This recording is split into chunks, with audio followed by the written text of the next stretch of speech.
Valentina Venegas, desde Burranque, y quien ha hecho posible, digamos, la presencia de Isabel, de Begoña y de Rolando hoy día en el panel. Así que, Karina, si gustas, te presentas y presentas a Begoña. Ya, hola a todos, es un gusto estar con ustedes compartiendo. Bueno, aparte de lo dicho ya por Vanessa, Karina es mi nombre, yo soy kinesióloga, siguiendo también en la línea que hablábamos la semana anterior, que es de este continuo de educación con salud. Como muy bien decía Rolando, porque en realidad no solamente queremos ser un sistema aislado, sino que queremos reformar la sociedad en su magnitud. Y los pilares básicos de cualquier sociedad, bueno, es la familia, y lo primero que necesita cualquier familia para poder funcionar tranquilamente es una adecuada salud y una adecuada educación. Por eso estamos aquí hoy día y vuelvo a decir muy feliz de poder contar con ustedes. Y ahí, Begoña, creo que falta que se presente. Muchas gracias. Entonces, comentarles que desde el Movimiento Nacional por la Infancia estamos iniciando la hoja en blanco Los Niños Primero. Queremos escribir la Constitución y votamos a prueba porque queremos que los niños estén garantizados en la Constitución. Desde esa perspectiva, Begoña, bienvenida, quisiera que te presentara y además iniciáramos ya el debate con la primera pregunta que está ahí en pantalla. ¿Qué incluirían en la Constitución, en las políticas públicas, en la Subsecretaría de la Niñez, en la Defensoría, donde ustedes hayan visto que es necesario en la salud, en la educación, en la participación, en el derecho a voz? Es bastante amplia la pregunta, ¿cierto? Pero de acuerdo a sus percepciones, ¿dónde hincamos el diente? ¿Dónde iniciamos, digamos, este proceso? Begoña. Soy pediatra, me llamo Begoña y claro, de vocación, pero también de oficio, la infancia, la adolescencia. Y claro, me he dedicado toda, desde que egresé, no tengo la experiencia general de zona, así que desde que egresé empecé a hacer la beca pediatría y de ahí me he dedicado a la pediatría. Y después de un rato de dedicarme a la cosa más técnica, a los cuidados intensivos pediátricos, tomé la decisión de dedicarme a esto de la gestión y de mirar las cosas un poco más desde la institución, desde las redes, en fin. Así que me fui a estudiar afuera, una de estas becas CONICYT, y después volví y eso he combinado lo clínico con la gestión. Así que encantada de estar acá. Así que como la pregunta me interpela, es tremenda la pregunta, así como ambiciosa, como nos estamos poniendo todos este último rato, entre ambición y esperanza la combinación. Yo diría que los temas, que la Constitución efectivamente, yo creo que tenemos que instalar esto que es una vergüenza, que Chile aún no incorpore todo lo que tiene que ver con la Convención de los Derechos del Niño no firme, no lo incorpore en la Constitución, o sea que ahí hay una deuda histórica con respecto a la mirada de derechos de la infancia, y por tanto ese es el desde. O sea, ese es el desde que tenemos que pelear, es que efectivamente estén incorporados los derechos de la infancia en la Constitución. Pero eso no es suficiente y eso lo sabemos, porque sabemos que existen constituciones en América Latina, sobre todo, que son proclamación de muchos derechos, pero que a la hora de la garantía de estos derechos y los instrumentos que el Estado tiene que tener, la institucionalidad del Estado, eso no lo logra sostener. Entonces, por un lado, el mínimo es la Constitución y instalar los derechos, pero tenemos que cambiar los instrumentos. O sea, hoy el diagnóstico en Chile, y ahí yo quiero ser bien clara, es que los niños no han estado primero nunca. Salvo algunas políticas públicas miradas desde hoy que han sido integradoras y han sido universales, la gran mayoría de las políticas destinadas a la infancia han sido segregadoras y que segmentan, igual que las otras políticas públicas. Cuando uno mira Chile, la gente tiene como una cierta como cultura común y dice, no, en Chile los temas de la infancia están resueltos porque en Chile tenemos de mortalidad infantil 7 y fracción, 7,4 de mortalidad por 1000 nacidos vivos. Esos indicadores son indicadores básicos que tienen las organizaciones internacionales para comparar a los países, y comparan países de ingresos muy bajos con esos indicadores. Chile, que es un país de ingresos medios, se tiene que comparar con países de ingresos medios. Y allí, cuando empiezan a aparecer los indicadores, que son indicadores de resultados sanitarios un poco más complejos, es que Chile aparece como el último en la fila. O sea, cuando nos comparamos con los países de la OCDE, Chile tiene los indicadores de embarazo de adolescencia, los indicadores de incorporación de alcohol e incorporación de droga en los escolares, o los indicadores de suicidio o de alteraciones del ánimo o depresión en infancia, que son campeones mundiales. Los indicadores de obesidad infantil. O sea, Chile, en aquellos indicadores que son los indicadores que deberíamos mirar a los niños, mirándolos desde el punto de vista no solo sanitario de la atención y el acceso a los servicios sanitarios, sino mirando a los niños, niñas y adolescentes desde una perspectiva, ¿cierto?, más integradora, es que miramos que Chile no está bien. Y en una comparación que hacía la UNICEF, éramos el número 41 de 41 países. Entonces, cuando uno mira que las cifras de pobreza en la población en general, siempre en los adultos, son mejores que los indicadores de pobreza en población infantil, que esta misma depresión mirada comparado los adultos con los niños tienen cifras más altas de alteraciones del ánimo y cifras más altas de abuso y tienen cifras más altas de hacinamiento. Ponte tú que en Chile el hacinamiento es como 21, bueno, en niños es como 23. O sea que las políticas públicas que se hacen para las familias no chorrean para los niños. O sea que las políticas hacia la infancia tienen que ser políticas hacia la infancia. Entonces digo yo, dando el diagnóstico, cambiando el diagnóstico, no es que Chile, los niños estén súper, no es verdad. Por tanto, las políticas públicas que tienen que venir de una constitución constituida en derechos de los niños de la infancia, como sujetos de derecho y no solo de protección, como sujetos de derecho, entonces allí las políticas públicas, ¿cierto?, tienen que ser universales. Aquí esto de experiencias como las del Sename o las políticas para niños vulnerables es impresionante, es como un supermercado. Yo no sé si ustedes han estado cerca de esas políticas. Yo desde salud, desde los hospitales, nos coincidíamos. Y lo que nos pasaba cuando mirábamos eso era terrible. O sea, en una misma familia, ustedes lo deben vivir, en una misma familia había un programa que atendía al hijo mayor, porque era niño mayor de 14 años con incorporación a alcohol. Pero el niño más pequeño de esa familia lo tenía otro programa que estaba focalizado en niños de 7 a 8 años o sea, que las intervenciones eran segmentadas por un tipo de problema. ¿Y por qué estaban segmentadas así? Para poderlas financiar, es para hacer el paquetito, para hacer el pan, no para mirar integralmente al niño. Entonces, las políticas públicas que tienen que ver con infancia, la gran mayoría de ellas, menos Chile Crece Contigo, creo que es una excepción, el resto segmenta porque lo que importa es el financiamiento y no el resultado en los niños, en su integración y en su bienestar. Entonces yo digo, políticas públicas integradoras, constitución como sujetos de derecho, y la tercera pata que a mí me parece que es así como tremenda, es que educación y salud que den el ejemplo. Anda a cualquier centro, tanto de educación como de salud, y están hechos para los adultos, no están hechos para los niños. O sea, la participación de los niños en el diseño de los lugares donde habitan es cero. Por tanto, ¿qué es lo que quiero decir? Es el tema de la participación. O sea, no puede haber mirada de derecho si no incorporamos a los niños en la toma de decisiones. Y en las tomas de decisiones serán increciendo a la medida que van creciendo, pero siempre pueden tomar decisiones. Entonces uno entra a un hospital de niños y está lleno de monos, de dibujos que no sé si guardan relación con su mundo, pero no está construido por ellos. Cuando uno ingresa a un lugar donde habitan los niños, los carteles están a la altura de los alumnos, de los profesores.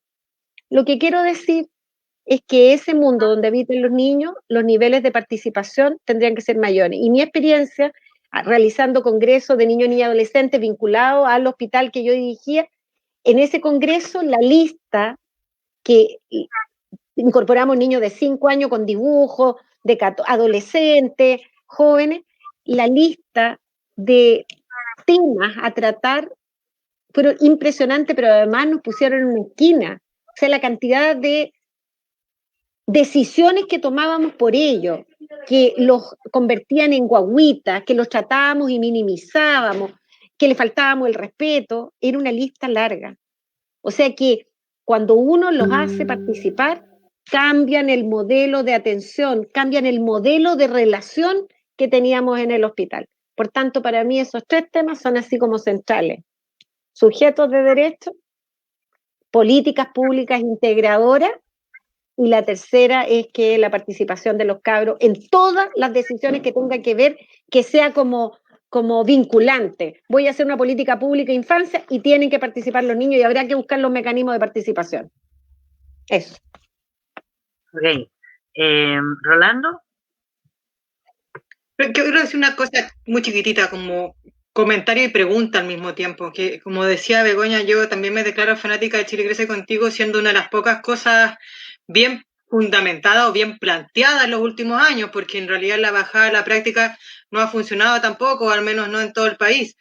Y lo más terrible de todo es que se deje ver el celo político ridículo, que al cambio de gobierno le hayan bajado el presupuesto a Chile Crece Contigo una vez más, y que ahora estén pretendiendo instaurar las oficinas locales de la niñez, siendo que Chile Crece Contigo, si hubiera sido realmente hecho en la práctica, como decía en el papel, era más que suficiente. O sea, la coordinación sectorial y con los personajes que estaban instaurados por el mismo Chile Crece bastaba y sobraba, pero no sé si es una cosa política nomás o qué, pero por lo menos acá se conoce Chile Crece Contigo en salud. Yo le hablo a los chiquillos y conocen los ajuares, conocen ese tipo de cosas, pero no entienden la coordinación comunal que implica cada una de la instauración de las redes. Solo eso quería añadir para escuchar a Rolando y a los demás lo que digan al respecto también. Claro, si podemos abordar el tema de Chile Crece Contigo a lo mejor al final y también hablar de la falta de indicadores, ¿no es cierto?, del programa en sí, que fue una de las discusiones y una de las informaciones que mandamos a la instancia de gobierno.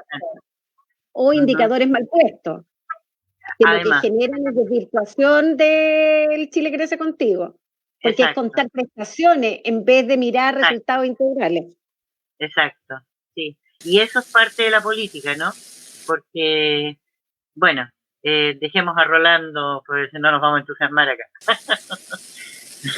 No, sí, mira, en realidad Begoña representa gran parte de lo que uno piensa.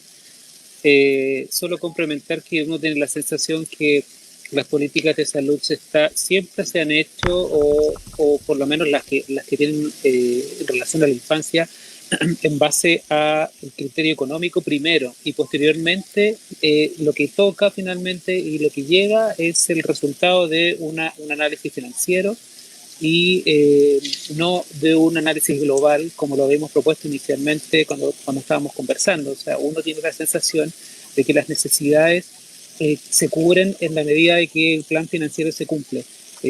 Por lo tanto, lo que uno tiene como objetivo final es que de alguna forma uno tiene que convencer a las autoridades que las necesidades de los niños deben ser cubiertas, tanto incluyéndolo a ellos dentro del diagnóstico de lo que ellos mismos también desean. Gran parte de ellos tienen las capacidades para poder decirlo, y además en base a criterios técnicos y en base a objetivos finales de lo que uno quiere lograr en los territorios. Finalmente es el trabajo territorial, porque uno tiene la sensación también que existe mucha disparidad entre los resultados entre un territorio y otro. No es lo mismo vivir aislado en la cordillera o en la costa o en Santiago, a veces en la mitad de una carretera. Entonces, ese tipo de políticas, por supuesto, que tienen que ser evaluadas por cada territorio y partir al revés, no del ámbito económico, sino que más bien desde el origen del problema para poder resolver finalmente la inclusión de nuestros niños y finalmente la validación de sus derechos, que es lo que hasta actualmente no hemos logrado hacer.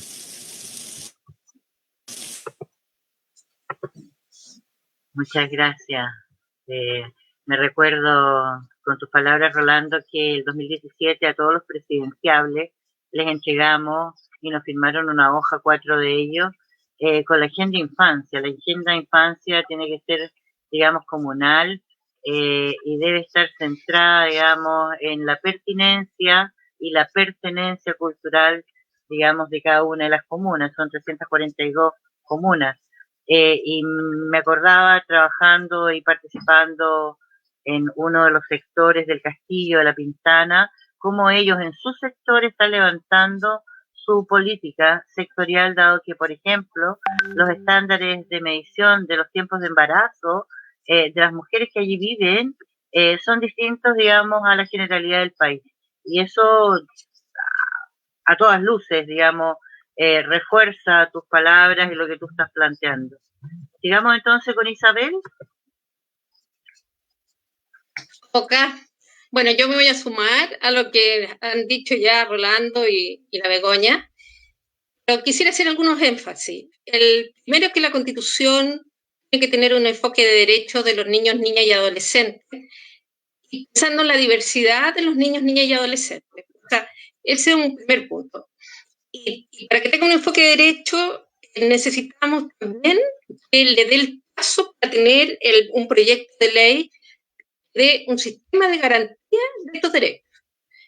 Porque, como decía Begoña, en muchas partes se habla de la importancia y de que los niños y niñas tienen derechos u otros derechos, pero si no logramos garantizar y tener los mecanismos para que se cumplan, quedan en letra bonita, un poquito en poesía, en buenas intenciones, pero no se genera la presión a la entrega de recursos y de sistemas para que haya continuidad en el cuidado de los niños, niñas y adolescentes.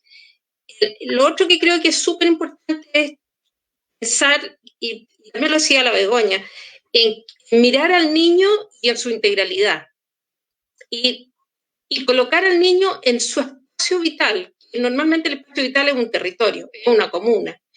Aquí creo que si es que pensamos, las comunas más vulnerables en general son comunas que tienen escasos recursos, donde viven una inequidad extraordinaria respecto a las posibilidades de desarrollo y, por lo tanto, de protección y cuidado a las familias también. Por lo tanto, un proyecto de ley que tenga un sistema integral de garantía también implica que ese sistema integral de garantía llegue a todo el territorio en igualdad de condiciones. Yo creo que la experiencia del Chile Crece Contigo es una experiencia extraordinariamente buena, pero recordemos que recién el año 2017 pasó a tener cobertura de lograr hasta los 9 años. Y es extraordinariamente buena, pero no rompe todavía con la necesidad de la integralidad de la protección de los niños. Creo que el punto que viene ahí siguiente es que cuando hablamos de protección, de alguna manera estamos enfocándonos a las situaciones de problemas de los niños. Un sistema integral y un proyecto de ley tiene que tener desde la promoción, desde la prevención y obviamente en casos de niños en riesgo, en situaciones de riesgo o de daño, obviamente tener una protección y que ésta sea integral. Por lo tanto, creo que en los territorios se requiere políticas de infancia, más que oficinas locales de infancia. Políticas de infancia con liderazgo, puede ser a través de una oficina, obviamente, pero donde el liderazgo permita integrar a todos los sectores que tienen que ver con el desarrollo y el cuidado de los niños, niñas y adolescentes. Ahí viene salud, por supuesto que viene educación, pero también viene todo el tema, por ejemplo, cultural, el tema de espacio público y vivienda, el tema de manejo de posibilidades de integración y de vinculación de los niños a la recreación. Por eso que es tan importante que los municipios, con recursos públicos y pensando en una lógica de equidad, es decir, que los municipios tengan aquellos que son más con más escasos recursos y aquellos municipios que tienen más población vulnerable tengan más recursos para poder generar este sistema de promoción, prevención y protección integral a los niños, niñas y adolescentes. Ahora, dentro del enfoque de derecho, para no alargarnos más, reconocer que primero hay que abordar los temas del interés superior del niño, por una parte. Y por otro lado, reconocer la autonomía progresiva de los niños y reconocer que los niños, niñas, no solo tienen, como decía la Begoña, el que está presente, sino que su opinión es una opinión válida. Entonces, no es solo invitarlos a participar para que jueguen, no es solo que den su opinión para después nosotros adultos saber qué hacer. Yo estuve un año trabajando en un municipio rural, en Lanco. Lo primero que nos decían los niños es: esta comuna es adultocéntrica, todo lo que hacemos es interpretado por los adultos y no nos escuchan. Y generar el cambio a que el mundo público y el mundo local, adulto, empiece a valorar a los niños en tanto personas a las cuales se les escucha, es un trabajo que hay que hacer, que va mucho más allá de políticas de oferta de servicios para los niños, niñas y adolescentes.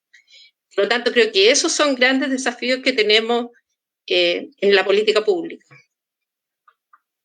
Okay. Qué importante sí. Lo que dice Isabel con respecto, digamos, a lo adultocéntrico.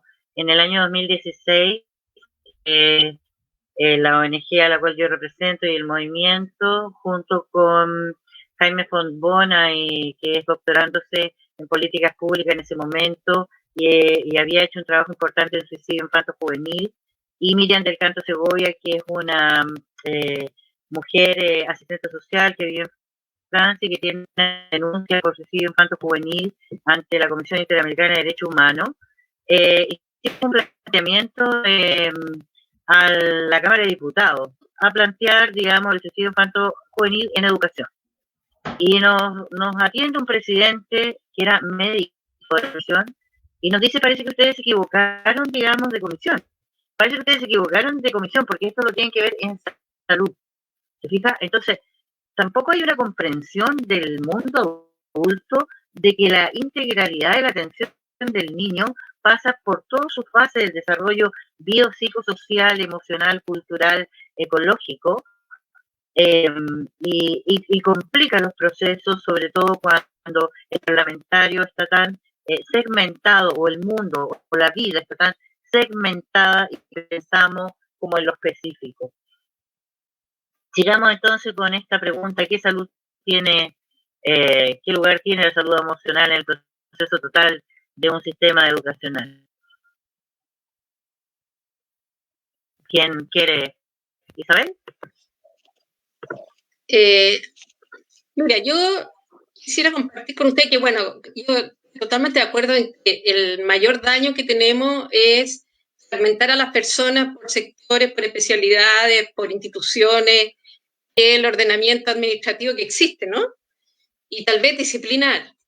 Es un gran daño, porque empezamos a mirar, lo que comentaba la Begoña en su primera locución, nosotros en salud hay movimientos de pacientes que dicen: nosotros nos convertimos en un número de ley y dejamos de ser la persona X porque según la ley el beneficio que vamos a tener y el medicamento que nos van a dar.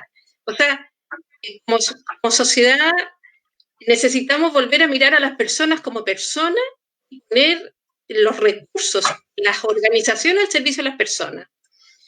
Esto llevado a la situación de niños y niñas y jóvenes es con mayor razón todavía. Yo me acuerdo que en el 2015 el análisis de psiquiatras con especialidad en salud mental en el sector público habían 24. Hubo todo un plan de formación pública de especialidades para llegar a 100 en 4 años. Imagínense ustedes lo que es abordar los temas de salud mental. Ni siquiera estoy pensando en patología, en un país con 24 especialistas en el sector público. Si no somos capaces de mirar como el continuo de los procesos de las personas y mirarlas integralmente, aunque tengamos 500 especialistas, no vamos a estar abordando la situación, sino que estamos abordando solamente cuando hay daño. Entonces, creo que mirar el tema de salud emocional y que la salud emocional tiene que ver con las condiciones de vida, con las condiciones de integralidad, con las condiciones de soporte para los niños de los más pequeños, vamos a seguir funcionando más bien con lógicas de estructurar a la sociedad de acuerdo a sistemas institucionales y no al revés, poner el quehacer de las instituciones al servicio de las personas, de sus procesos de desarrollo.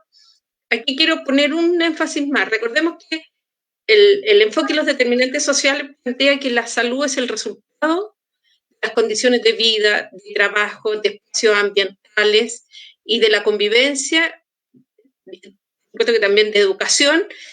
Pero la salud es un resultado de todos los espacios armónicos de convivencia de las personas para desarrollarse, para expresarse, para convivir. Si no creamos una sociedad donde podamos ser personas y convivir, vamos a estar generando las condiciones de daño. Entonces, la necesidad de cambiar la mirada, y quiero con eso a plantear que estos son los desafíos de esta nueva constitución, que podamos tener un orden social mucho más centrado en las personas que en procesos económicos, en procesos que se hablan como de mejorar condiciones de vida, porque al final están impidiendo vivir en sociedad efectivamente, cuidarnos como corresponde en una sociedad, tanto las personas como el ambiente. Ahí va mi análisis a esta pregunta y al tema de la salud emocional y salud mental. Doy la palabra a la Begoña. ¿Y Begoña? Aquí. Sí, yo diría que partiendo de que se deprimen y tienen más trastorno del ánimo los niños pobres que los niños hijos de familias de ingresos más altos. O sea que esto no, ni en los niños se mueve distinto. Y que los trastornos del ánimo y las situaciones de abuso son mayores en las niñas que en los niños. O sea que el comportamiento de estos problemas, ¿cierto?, tiene también una expresión socioeconómico-cultural y por cierto, con discriminación. O sea que para que las niñas tengan más trastornos es porque hay condicionantes, no solo las estructurales económicas, pero también culturales, de mayor abuso, en fin, y violencia. O sea, las cifras de maltrato en niños en Chile son importantes, muy importantes, mayores que en otros lugares. O sea que la expresión del maltrato a la infancia es una expresión grosera de una situación social no resuelta, desestructurada. Entonces, uno siente que el tema finalmente de los resultados en salud mental de la infancia son fruto de estas condicionantes y sobre todo de estos ambientes poco protectores. Entonces uno dice, ¿y cuál es la misión del Estado? Fíjate que la misión del Estado, y sobre todo de salud y educación, ¿cierto?, es romper eso y generar una cierta equidad en estos temas. Y entonces ahí miramos que esos instrumentos, los instrumentos de prevención, promoción de mejor estado de salud mental, están también segmentados. Fíjate que la conversación entre educación y salud es como que uno habla en chino y el otro habla en danés. O sea, cuando tú quieres ir a hablar de la población de niños de sectores o sea, que no van al colegio, de sectores es una mala palabra, una palabra que no dice y no explica bien, pero es una cifra que debe estar por más de 70.000 niños y adolescentes que no están yendo al colegio. Cuando uno va a buscar cuál es la razón en cifras del año pasado, el 42% era por razones de salud, que tenían un componente de salud. Entonces, cuando tú le vas a preguntar educación, ¿y qué problema de salud es? No sé, porque viste que la gente de salud no va a dar los datos. Entonces tenemos un porcentaje de niños, niñas y adolescentes que su vínculo de comunidad más relevante, de socialización y de protección es el colegio, y no van, le dicen que es salud, y salud no tiene idea, porque como están en estancos separados, entonces no conversan. Entonces cuando tú vas a revisar esa lista te encuentras cosas así impresionantes, pero impresionantes, desde cosas así como que el médico les dijo una vez que la niña tenía un problema renal, que podía tener una insuficiencia renal algún momento y por tanto tenía que cuidarla como si fuera un cristalito. Interpretación cultural de no va al colegio, o va al colegio cuando hace un sol radiante, cuando mira Podemos, cuando no tiene un moco en la nariz, porque ella hay que cuidarla como un cristalito. Pero cuando la educación le pregunta a la mamá por qué no lo lleva, no, mira, es que salud me lo dijo, nadie explora más. O sea que lo que quiero decir, que esfuerzos como mesas de infancia a nivel territorial que se han hecho, es a contracultural de las mismas políticas del Estado. O sea, el Estado hace políticas que van en paralelo y segmentadas, que no conversan, que no integran, y después el propio Estado tiene que hacer esfuerzo extra para integrar esas políticas que ellos mismos diseñaron, ¿no? Así que, mira, es terrible. Entonces, a mí me parece que por un lado hay condiciones estructurales para los problemas de salud mental, segundo, hay un tema de patologización de los problemas de la infancia, o sea, si un niño está en una sala y la propuesta educativa es una propuesta que hay que estar callado, sentado, por cierto, que va a estar online y por cierto que va a terminar convertido en un niño problema, un niño hiperactivo. ¿Y cuál es la respuesta del sistema sanitario y del sistema educacional? ¿Cuál es? Patologizar eso y terminarlo convirtiendo en un niño con trastorno de hiperactividad. Esa patologización también es pésima. O sea, no entender que los niños tienen unas dinámicas y unos espacios de aprendizaje distintos y queremos que sean los nuestros. Como decíamos, así adultocéntrico a morir. Todos los temas que tienen que ver con salud escolar, fíjate que están delegados no en el sistema sanitario, sino que en la CUNAEV, ¿cierto? Tú sabes que cuando van a mirar la vista, compran servicio, ¿ah? Compran servicio. Entonces le compran servicio a una empresa, le compran servicio a unos otorrinos para ver, le compran servicio a unos traumatólogos para ver la columna. Tú sabes que esos diagnósticos no son parte de los diagnósticos de salud, no vuelven a la red, sino que tienen una red distinta. Cuando hacen los procesos de evaluación de integración para las políticas de integración en los colegios, ¿qué es lo que hacen las municipalidades? Compran servicios. No es la atención primaria de tu municipalidad la que va a mirar, integra y ve cuáles son los problemas para dar la solución. No. Viene un externo y diagnostica lo que tú queráis, porque diagnostican de acuerdo a cuáles son los indicadores que necesitáis para el financiamiento. Así que ahí tenéis todas. Déficit específico de lenguaje, no, mejor déficit de lenguaje total, y armáis lo que sea. Es un externo. O sea, lo que te quiero decir que esa educación va a buscar las soluciones de problemas de salud fuera del sistema, fuera de su municipio y de su territorio, y ambos pertenecen a la misma alcaldía. Mira, no, yo lo encuentro impresionante. Y salud, por otro lado, todos los temas que tiene de no. Los niños van 7 veces al año a los controles de salud cuando tienen menos de 2 años de edad. ¿Sabes cuánto van cuando tienen más de 6 años? 0,7 al año. No van. Entonces, ¿qué es lo que debería hacer salud? Ir a instalarse en los colegios, en los controles de salud. Entonces, tú podías entender que dos instituciones que son públicas, que su foco está puesto en la salud, en el bienestar. ¿Qué hemos hecho como Estado para que estén a 25 kilómetros de distancia? Entonces, el tema de la salud mental o cualquiera de los temas, uno es patologizar y dar medicamentos. Segundo, es salirse del sistema integrador y buscar soluciones afuera porque me las pagan, porque si no voy a perder la plata, porque me pagan no sé cuánto, entonces como me pagan no sé cuánto, entonces salud y educación es de verdad un despropósito que no trabajemos juntos. Tenemos 2 espacios públicos que podríamos integrar. La gente de educación irse al hospital y darle apoyo a los niños que están en el hospital, y salud se tiene que ir a los colegios, pero ya, porque los adolescentes no van al sistema sanitario. Yo estaba mirando los datos de cuando van a consejos de salud reproductiva, primero van más las niñitas que los niñitos, que los adolescentes hombres, pero una diferencia brutal. Entonces tú decís, estamos reproduciendo lo mismo. Entonces yo lo que creo es eso, promociones, pero espacio compartido de salud y educación se acabó. Espacio compartido, Estado de Chile, ahí. Después nos juntaremos con los demás, porque hay otros que también nos interesan, transporte, en fin, de todo. Pero salud y educación es un pecado capital para políticas de infancia.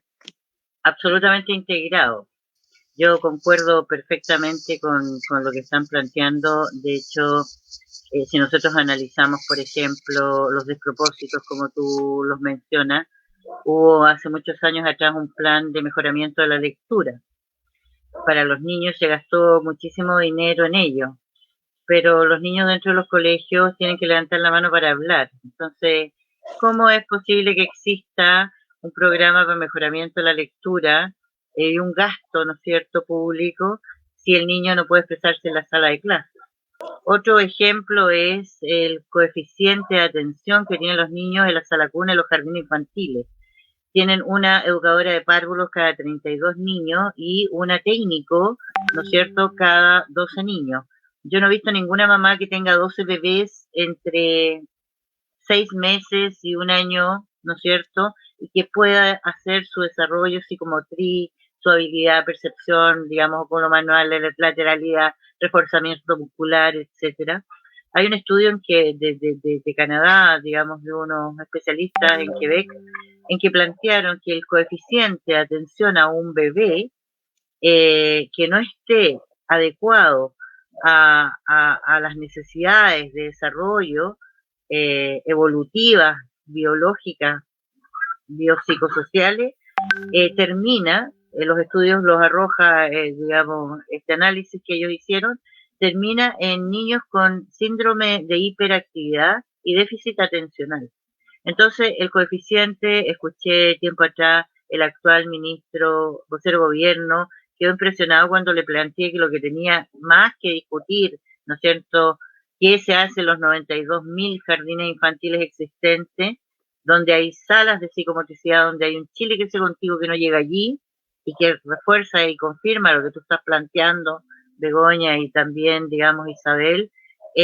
Salud y educación deben repensarse, reestudiarse, reanalizarse y plantearse desde las necesidades y del interés superior del niño, ¿no es cierto?, de acuerdo, y tiene que ver también con lo que plantea Isabel, desde el desarrollo progresivo del niño, ¿no? Donde hay de un sector político del país o de un grupo social donde hay un rechazo al desarrollo progresivo, pero el desarrollo progresivo se evidencia cuando el niño se amarra los zapatos, deja de ser, digamos, dependiente de amarrarse sobre los zapatos porque tiene una capacidad, digamos, motriz que le permite aquello. No es solamente este concepto de que el padre ahora no va a tener injerencia sobre el niño, y el desarrollo progresivo es el tremendo tema a conversar también con los políticos. Respecto a la tercera pregunta, ¿de qué manera se resuelve en el área de salud la atención especializada al desarrollo emocional en lo general y en las especiales circunstancias existentes, aquellas que ustedes han nombrado que afectan la vida y la salud emocional de niñas, como por ejemplo los delitos sexuales, el maltrato, la ideación suicida? ¿Cómo el Estado, con sus programas actuales digamos, de la atención primaria, secundaria y terciaria, estaría asegurando hoy, existe, y si es que no lo hay, por favor, sería importante analizarlo, cómo el Estado asegura la atención ante estos hechos de estrés y trauma que viven, digamos, niños y adolescentes y niñas en las áreas donde son impactados desde esta manera. Mira, yo he trabajado toda la vida en hospitales y yo creo que que la respuesta que tenemos desde el punto de vista sanitario a esto es más conservadora que la de los adultos. Yo creo que los adultos han desarrollado en los temas de salud mental estrategias mucho más innovadoras, más en el territorio, son efectivamente mejores en eso. O sea, los COSAM es una estrategia increíble de atención en territorio. En el caso de la infancia, estos dispositivos no han sido tan atrevidos, así como porque el número de psiquiatras es menor, pero ¿para qué hablamos cosas? La salud moderna y el profesionalismo moderno es la transdisciplinariedad, y muchas de estas cosas se pueden resolver con otros profesionales de la salud también. Entonces, yo creo que en la salud mental, todos los problemas de salud mental infanto-juvenil, yo creo que nos ha faltado más audacia de cómo enfrentarlo, ¿cierto? De irnos a meter al colegio, de ir a centros deportivos, o sea, de ir a instalar, ¿cierto? Determinadas conversaciones en espacios que son los espacios que habitan los niños, niñas y adolescentes. Yo creo que hemos sido más conservadores. Y con respecto a todo este tema, sobre todo delitos sexuales, maltrato, yo te quisiera decir es que la sensibilidad de esos temas, en general de los adultos, es bien particular, ¿eh? Es bien particular. La gente le da pena a estas cosas mientras la niñita tenga 9 años, 10 años, y el niño tenga también 9, 10 años. Cuando el pelo se lo pone en rojo, y se ponen unos aros y tienen un tatuaje, ya la gente no tiene la misma empatía con los problemas de salud de este estilo. O cuando la falda está muy corta, o se pintan la boca bien roja. O sea que también, o tienen, del punto de vista cultural, se le adjudica que es de otro lugar, de otro país, o pertenece a algún pueblo originario, o a un grupo socioeconómico. Entonces, lo que te quiero decir que en este tema hay una cosa bien cultural más profunda que los sistemas sanitarios educacionales, y tiene que ver con la percepción más común, en que da pena y me empatizo en estos problemas cuando eres chiquitito y tienes esta lógica, ¿no? Pero cuando creces un poco, ya la empatía no es tanta. Entonces, la Lola, la adolescente que llega a un servicio de urgencia y llega, se cortó para intento suicida, la empatía del sistema sanitario, estoy hablando de las personas en concreto, te dijera yo, de verdad, en eso nuestro sistema sanitario es una expresión de un mundo cultural muy parecido a la población general. Cuando llega algún cabro o algún niño, ¿cierto?, con situaciones de maltrato, me tocaron tanto, pero el niño tiene 12 años y claro, fue maltratado, pero él tiene un estilo también y como está vulnerado, está nervioso, ansioso, en fin, y entonces nadie quiere atenderlo. Por dos cosas, uno, los estigmas, y lo segundo es por la falta de herramientas que tienen muchas de las personas que trabajamos en salud para enfrentar con herramientas de comunicación, herramientas afectivas, en fin, de conciliación, este tipo de personas. Como el sistema es muy biomédico, entonces, claro, las herramientas para atender a un paciente que tiene fiebre están claras, para un paciente que está deshidratado están claras, pero un paciente que piensa suicidarse, ¿cuáles son las herramientas? Yo no digo la del psiquiatra, el psiquiatra no va a estar 24 horas, va a estar el técnico, la enfermera, va a estar el equipo de salud, otros médicos, en fin. Por tanto, ahí yo siento que el sistema sanitario tiene dos cosas que tenemos que mejorar, el desafío. Uno, todos estos estigmas culturales que se arrastran como los de Chile en general, y por tanto, si eres pobre, si eres más negro, si tienes tatuaje, no es lo mismo.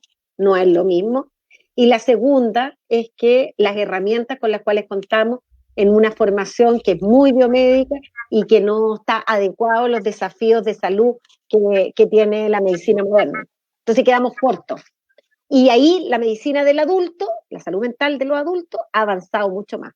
Andan en terreno transdisciplinario, como que van por allá. Yo quería agregar algo, que estoy hace rato ya profundamente conmovida con todo lo que está diciendo Begoña. Quizás saliéndome un poco del libreto planeado, yo, como les decía al principio, soy kinesióloga, que es una carrera que de nacimiento nace de la mezcla de salud y de educación, pues, ¿cierto? Y más encima me enamoro de la psicomotricidad muy tempranamente en mi carrera, y que es a lo que me he dedicado todo este tiempo. Y me quedo con ese concepto y me lo pongo así como de bandera, porque en realidad es lo que define todo. O sea, ya nosotros somos los especialistas del movimiento como kinesiólogos, pero no se puede separar ningún movimiento, ninguna conducta de lo que hay en nuestro mundo interior, de lo que hay en nuestros pensamientos, de lo que hay en nuestras emociones. Y después porque esto de la psicomotricidad que existe hace tantos años, igual me quedaban mirando con cara de qué estáis hablando, y me miraban con cara de qué estáis hablando, tanto las personas de la salud como las personas de la educación que después empecé a conocer, como mi propia familia, como que nadie lo entendía. Entonces ya como para rematarlo, le dije, ya, hago un magíster en neurociencia. La neurociencia le da todo el aval a esto, y ya estamos hablando de años de enseñar, de mucha gente que se ha subido a este tren, tratando de entender las cosas como realmente funcionan, y explicando cosas como que si el niño o el adulto, porque en realidad esto es transversal a las edades, no se siente bien, no se siente tranquilo en un lugar determinado, no va a aprender, no va a rendir bien en su trabajo. Entonces como que uno se agarra la cabeza y dice, ya, ok, si este sistema en el que vivimos neoliberal y le importa ganar lucas, por último, por las lucas, que entiendan que para que la gente produzca mejor, tiene que tener un buen nivel de vida. Entonces, que sigan pasando hoy en día las cosas que comentaba Begoña en los colegios, por ejemplo, todo es etiqueta, o sea, se contrata un neurólogo de afuera que viene por 15 minutos por niño, que recibe el informe que con suerte le da el profesor o la persona que está ahí, y le cuelga la etiqueta al niño, este tiene TEA, este es hiperactivo, este es otro. Obviamente, o sea, no estoy diciendo que el neurólogo sea bueno o malo, no puede hacerlo en 15 minutos.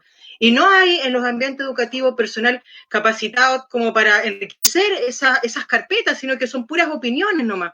Nos vamos a los CEFAM, lo mismo, puras opiniones, y el médico que tiene la cruel, voy a decir en este caso, porque debo reconocer que hay médicos muy buenos, así como hay otros que no lo son, pero pensemos en médicos buenos y tiene la cruel misión de colgar la etiqueta, porque si no el sistema no anda, porque si no, no se cuelgan los recursos.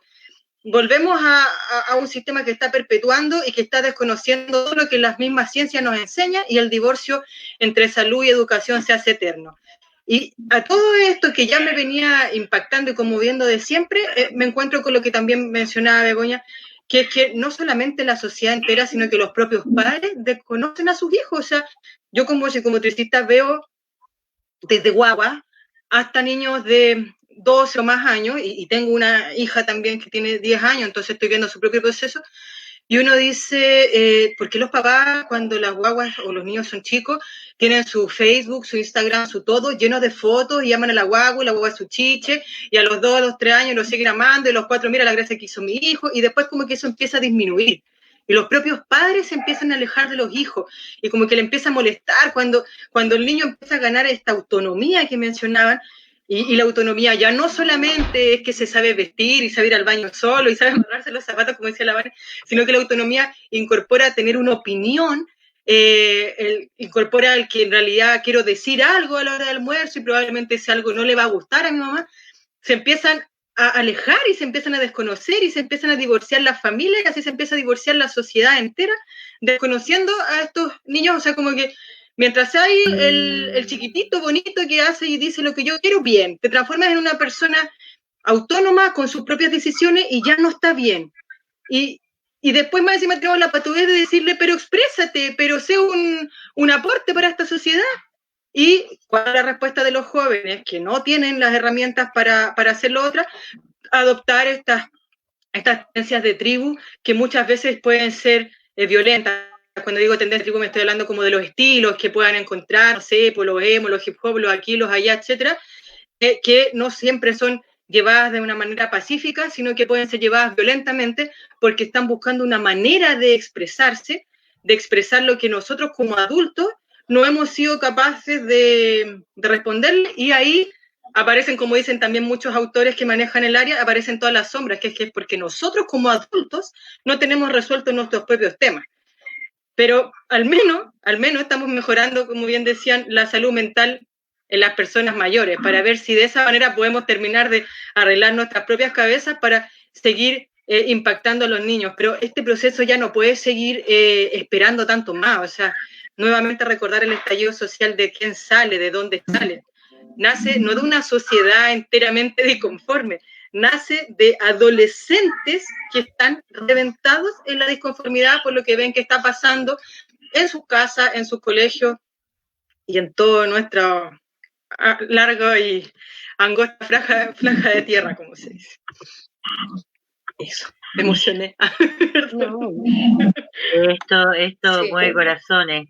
Hagamos un pequeño previo a la próxima pregunta, o si quiere agregar algo más, Isabel, que tiene que ver, y su tema veo que es la autonomía progresiva. Comentarles que nos manda saludos María Gisela y también Lina Gutiérrez Rodríguez. María, que es educadora de párvulo, plantea que la problemática en salud mental y en la integralidad de la salud y la educación, ¿para qué hablar? Dice del tema de neurodiversidad y discapacidad de la niñez. No existen protocolos adecuados en torno al autismo. Y Lina dice, buenas noches, les escribo desde Arica, soy madre de una joven autista, lo que observo es que la intersectorialidad entre salud y educación está en un nivel incipiente, casi voluntarista. Eso quería agregar, digamos, para dar la voz a las personas que se nos unen y que quieren comentar, como micrófono abierto y reflejar lo que ellas nos están planteando. Isa, ¿quieres terminar la pregunta? Pasamos a otra. ¿Quieres? Sí. Mira, yo quisiera redondear algunos temas. El primero es que yo creo que somos una sociedad bastante violenta y somos bastante agresivos. Los estudios y los indicadores de la UNICEF plantean, por ejemplo, que el 60% de los cuidadores utiliza métodos de agresión psicológica para la crianza de los niños. Entonces, solo esa cifra, 60%, o sea, más de la mitad de quienes cuidamos, no es los cuidadores que están en jardines. Somos tíos, padres, hermanos, abuelas, abuelos. Usamos violencia y agresión física o psicológica para abordar, para creer que enseñamos a los niños. Esa situación es un indicador de que tenemos un problema, por supuesto que está dado desde que sentimos que el ser adulto es el que te da derecho a tratar al otro como quieres. Y eso ya es un problema de una sociedad bastante dañada en términos de relaciones y de respeto a la otra persona. Aprender a respetar al otro, reconocerlo, a escucharlo, o a escucharla, o a reconocerla. Reconocer las diversidades, como decían ahí, es decir, no solo las diversidades de las discapacidades o del autismo, sino que también las diversidades sexuales. Por ejemplo, fíjense todas las resistencias que tenemos para enfrentar cualquier tema de manejo con los diferentes, porque también tenemos maltrato hacia los inmigrantes mucho más fuerte que que quienes no son inmigrantes. Entonces, yo creo que el tema de la salud mental es un tema bastante integral, que abarca no solo al sector salud, por decirlo, y nos supera en tanto sector salud y educación. Es un desafío de sociedad y de parámetros básicos que tenemos que volver a aprender a relacionarnos entre diversidades, y eso tiene que estar muy bien puesto en la Constitución para que puedan pagar a nuestros sistemas sectoriales cómo enfrentar las cosas.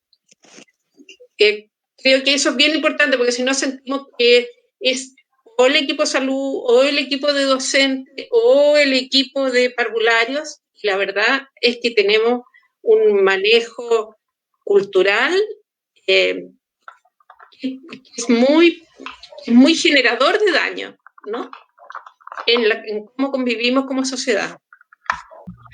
Absolutamente de acuerdo, Isabel. La intergeneracionalidad nos está afectando en la forma como los adultos hoy día nos referimos, nos conducimos, actuamos y atendemos las necesidades de la niñez. Pasemos a la siguiente pregunta, Karina. Ya. Bueno, aparte de todo lo conversado ya y de lo terrible que ha sido el estallido social en adelante, como si todo esto fuera poco, ahora tenemos esta pandemia. Y no podemos perder la oportunidad para preguntarles a ustedes una pregunta que viene desde el público general, por decirlo así.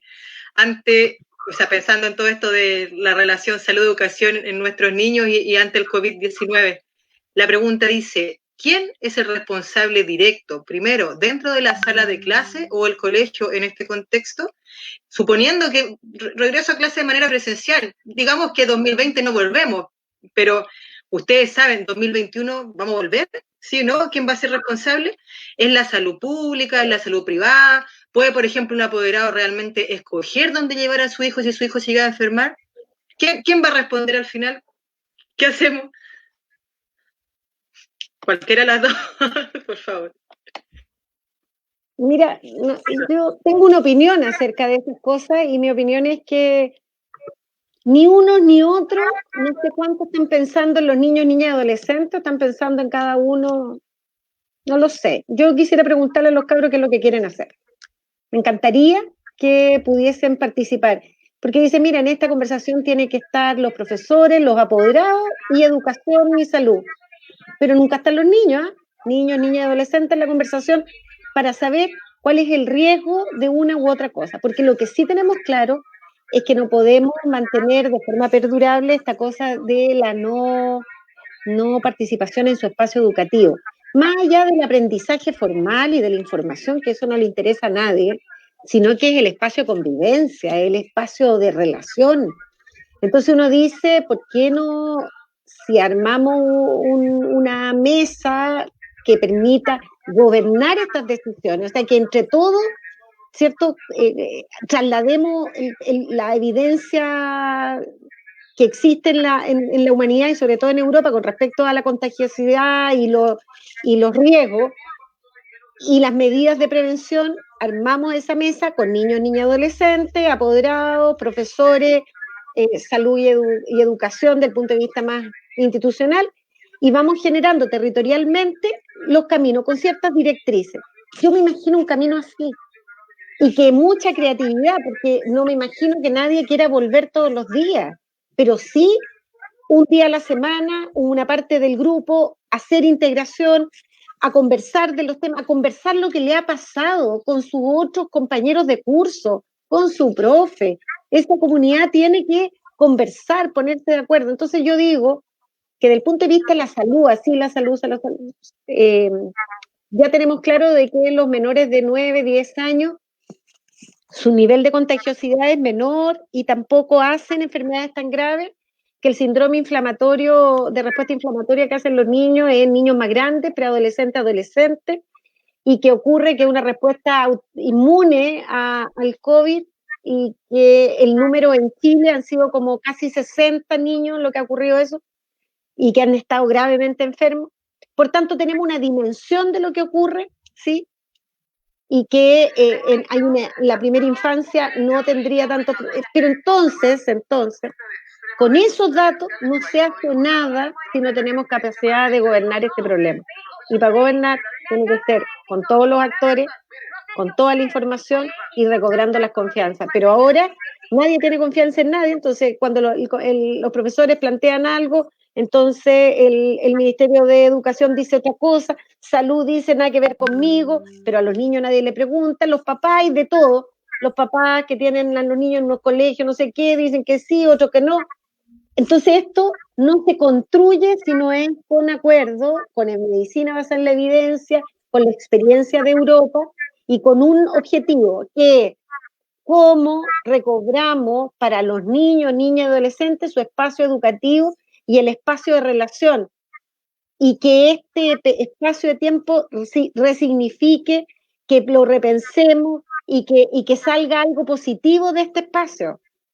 Eso, pensar en los cabros y que ellos sean los actores, yo no lo he visto en la política pública, porque desde el punto de vista de la medicina y la epidemiología hay ciertas claridades y hay harta experiencia. El problema es gobernar el problema, hacerlo de forma más participativa y con altos niveles de confianza. Entonces, ahí yo creo que está y va a tener que alguien convocar esa mesa, alguien que convoque, no el ministro, alguien que convoque y y hacerlo. Pero yo sí creo que en ese espacio de convivencia y de relación hay que volverlo a recobrar. Después de la vacuna, tendremos vacuna y veremos cómo va. Pero antes de la vacuna, yo creo que algunos espacios de convivencia. Yo creo que eso sí le hace falta a los cabros. Habría que preguntarle, ¿eh? Porque yo también estoy diciendo lo que yo creo, pero habría que preguntarle a ellos. Y eso no ocurrió en ninguna parte. Ahora yo propongo mirar un poco distinto la pregunta. En primer lugar, creo que el tema de ir, de la posibilidad de volver a clase o no, es un tema de interés público. O sea, este cuento de que el privado, ¿no? Yo creo que aquí, la verdad que ni la salud ni la educación privada tienen mucho que decir más allá de hacer lo que quieran a su grupo pequeño. Y yo lo miro como la educación como un espacio público. Me atrevería a decir, la voz está en lo que, como estuvo cuando se inició la pandemia, que fueron los alcaldes los que dijeron, oye, aquí no se puede seguir yendo a clase. ¿Se acuerdan ustedes que finalmente la política de suspender las clases fue gracias al movimiento de los alcaldes que estaban viendo lo que pasaba en sus territorios? Bueno, la educación hoy día municipalizada, por ejemplo, podría permitir que cada municipio, con un buen liderazgo de su autoridad y de su gobierno local, pudiese establecer formas de convivencia de los niños.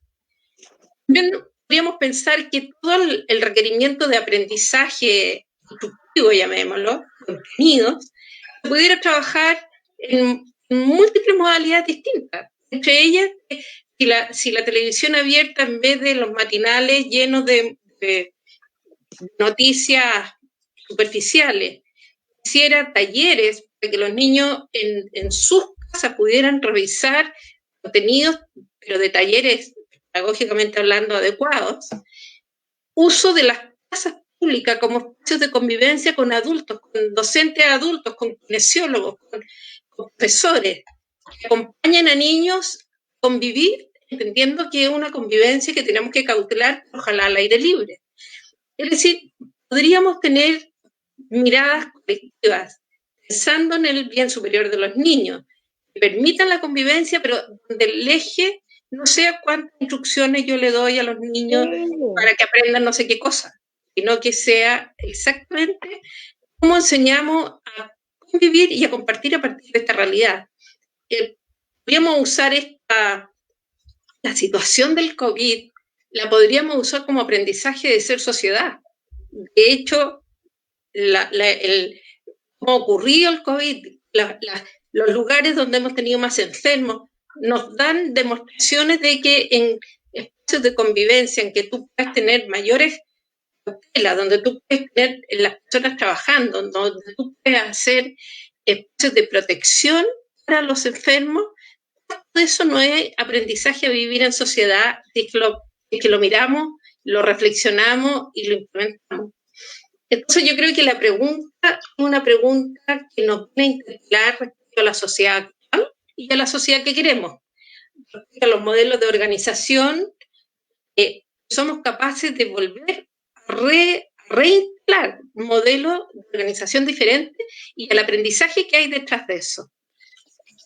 Creo que vale la pena mirarlo así, y es posible, que no es un cuento de una ola. Yo te aseguro que si le ponemos a los municipios, a los gobiernos locales, con una política pensando en los niños y niñas, podrías tener actividades educacionales súper interesantes, niños asistiendo a espacios de compartir junto con otros niños. Isabel, pensando en lo que tú planteabas, yo creo que esta situación también ha sido la opción, el gran momento para que cada municipalidad se empodere, ¿no? De saber cómo hacer con sus niños, que reflexionen, pues la política que pueda tener el Ministerio de Educación de reintegrar rápidamente estudiantes. En muchos sectores han habido posiciones específicas por parte de los alcaldes y los alcaldes han tomado la decisión, en algunos casos, de ir a la población, a los ciudadanos y preguntar y saber cómo se aborda. y eso también, digamos, motiva y fortalece la participación de la ciudadanía en la toma de decisiones y no que seamos solamente consultivos, sino también en este caso resolutivos. El artículo 1 de la Constitución de la República expresa claramente que el grupo sagrado es, ¿no es cierto?, la familia, y hoy día la familia, la madre, el padre, los niños están tomando decisiones respecto a cómo van a continuar su proceso en adelante. La familia y su entorno, diría yo, su familia y comunidad. La familia no es un ente aislado del todo el contexto de barrio, de vecinos. Y la verdad que la red social es fundamental en este caso. Yo creo que hablar siempre de familia. Creo que estamos dando término a este streaming y quizás podamos dar lugar y quedan invitadas Isabel y Begoña a tomar temas más específicos de todos los que acá han salido. Y quisiera dejar planteado desde ya otro par de inquietudes, ¿no es cierto? ¿Hay un sistema de atención de salud integral de niños y niñas adolescentes en Chile? ¿Existe? Aunque parece, dime. En el papel, en el papel. En el papel. Como muchas cosas, ¿no? Como muchas cosas. Muchas cosas. El papel aguanta todo. Existe como programa, todo, como título. Exacto. Pero... Y aunque parece bastante obvio que es en papel, quizás hubo un esfuerzo, no se puede desconocer. Nos gustaría especificar en un próximo streaming si el gasto de Chile en salud considera específicamente a niños y niñas y adolescentes de manera integral, cuál es el PIB dedicado, digamos, a la salud integral del niño, incluyendo en niños, ¿no es cierto?, la atención en salud mental, desarrollo biopsicosocial, atención a la discapacidad, ¿no es cierto?, a la diversidad. Yo quisiera que ustedes se motivaran a estar la próxima vez a contestarnos estas preguntas y finalmente comentar y dar voz a quienes estuvieron escuchándonos, que tenían la posibilidad de venir acá y hacer sus planteamientos en cámara. Daniel Infante dice, creo que no hay que olvidar que a diferencia de Europa, en Chile las familias tienen a niños y adultos mayores viviendo en los mismos domicilios. María Melgarejo dice, la educación inicial es muy importante, si lo recibes de tu hogar o te lo da el Estado, de manera positiva y no impositiva. Gisela, tu voz dice, debe existir un cambio radical en los colegios. Debieran hacer énfasis a temprana edad, salud emocional y capacitar a los profesionales, realizar talleres donde también la familia se ve involucrada. El sistema escolar no está preparado para asistir a niños con una condición diferente, pasan a ser solo números. Los marcan, los separan y muchas veces los hacen sentir que son una molestia y al hiperactivo, al que le cuesta más, son sacados de la sala como bichos raros. Verónica Alpinay Marengo Alvarado, súper de acuerdo, dice, con todo lo que se ha planteado. La integración entre ambos derechos es la única solución para sanarnos como ciudadanos. Con esto nos despedimos, les agradecemos y queremos comprometerlas para un próximo streaming. Si están de acuerdo, Begoña, ha sido importantísima tu participación. Isabel, tus reflexiones son necesarias abordarlas, hablar, digamos, de la adultez, de la desarrollo progresivo de la comunidad, del trabajo del territorio, del sector, del bienestar, del amor, ¿no es cierto?, de la mano.